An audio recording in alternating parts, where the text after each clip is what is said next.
नमस्कार दर्शकों, कहानी संग्रह में आपका हार्दिक स्वागत है।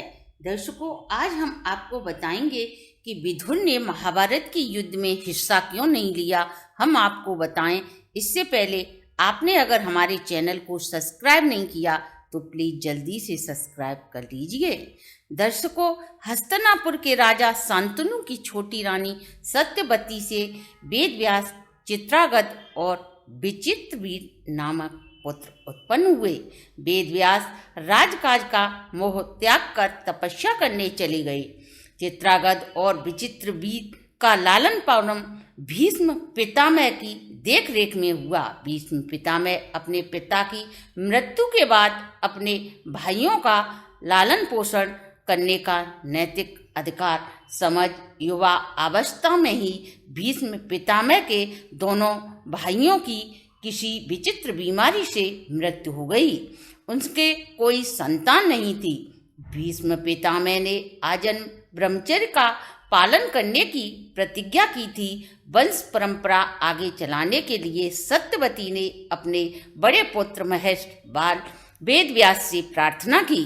वेदव्यास ने वंश परंपरा आगे ले जाने के लिए माता की प्रार्थना स्वीकार कर ली। उन्होंने माता को निर्देश दिए कि अम्बा और अम्बालिका 1 वर्ष तक नियम पूर्वक व्रत करें। जब 1 वर्ष बाद ऋषि आए तो उन्होंने बड़ी पुत्र वधू को निर्वस्त्र अपने सामने लाने की आज्ञा दी। अम्मा ने वेद व्यास को देखते ही अपने नेत्र बंद कर लिए। ऋषि ने अपनी माँ से कहा कि इसके जो भी पुत्र होगा वह नेत्रहीन होगा। अब अम्बालिका को व्यास जी के समक्ष लाया गया। उन्हें देखकर शर्म से वह सकचा गईं। उन्होंने अपनी माँ को बताया कि इनके जो भी पुत्र होगा वह पांड रोग से पीड़ित होगा। माँ ने महर्षि से पुनः अम्बालिका को लाने का आग्रह किया। इस बार अम्बालिका ने खुद न आकर दासी को भेज दिया। दासी ने मुस्कुराकर महर्षि का स्वागत किया। वेदव्यास ने अपनी माँ से कहा, इस दासी से जो भी पुत्र होगा वह नीतिवान और ज्ञानी होगा। यह कहकर वह वहां से चले गए। समय आने पर अम्मा ने धृतराष्ट्र को और अम्बालिका ने पांडु को और दासी ने विदुर को जन्म दिया।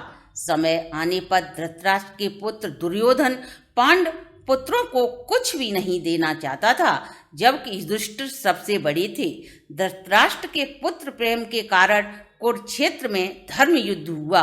विदुर ने अपने बड़े भाई को बहुत समझाया, दुर्योधन का त्याग करने में ही समस्त हस्तिनापुर की भलाई है। यह एक दिन तुम्हारे कुल का नाश कर देगा। लेकिन उन्होंने विदुर की एक भी बात नहीं सुनी। उन्होंने दुर्योधन को नीतियुक्त वचन कहकर पांडव पुत्रों को राज्य देने की बात कही, लेकिन दुर्योधन ने अपने काका से अपशब्दों का प्रयोग किया। विदुर ने गुस्से में भगवान श्री कृष्ण के द्वारा दिया गया धनुष तोड़ दिया, क्योंकि वे जानते थे यदि युद्ध हुआ तो उन्हें दुर्योधन का साथ देना पड़ेगा। वो असत्य की तरफ से लड़ना नहीं चाहते थे। अतः उन्होंने युद्ध में भाग न लेकर नीतियुक्त वचनों के निर्देश देकर पांडवों का ही साथ दिया। उनके धनुष में इतनी शक्ति थी कि एक ही बाण से युद्ध का फैसला दुर्योधन की तरफ से हो सकता था। तो ये थी हमारी आज की वीडियो।